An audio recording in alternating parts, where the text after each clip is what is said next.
Fashion न look के चढ़ली जवनिया बुझत नइखे दुख के। अरे मान जाई ना बुझत नइखे दुख के। मुँह मारा ऐसन फैशन न लुक के चढ़ली जवनिया बुझत नइखे दुख के। सेज वाला मैं मजा पनिए में मिलल फायदा न भइल पियावल गरम दूध के। दिक्कत करेला साटे में राजा एगो चीज यारता।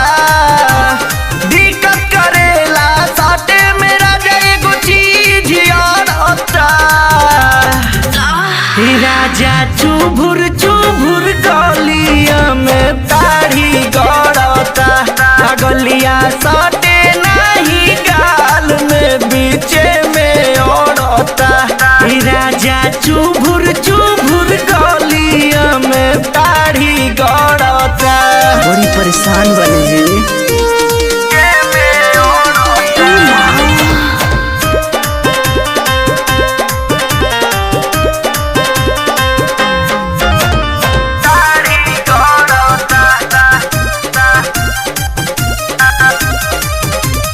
बुझेल अपना के बड़का हीरो राखी के दाढ़ी चाप जी। हिट भइल देहिया गरम भइल मिजाज हो बॉडी के बढ़ल ताप जी। एकदम मन जागुल बा।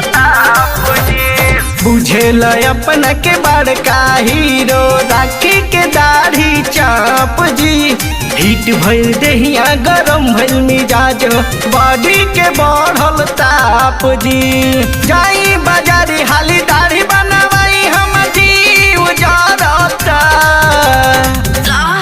राजा चुभुर चुभुर गलिया में दाढ़ी गड़ता। गलिया सटे नहीं गाल में बीचे में औरता। राजा चुभुर चुभुर गलिया में दाढ़ी गड़ता।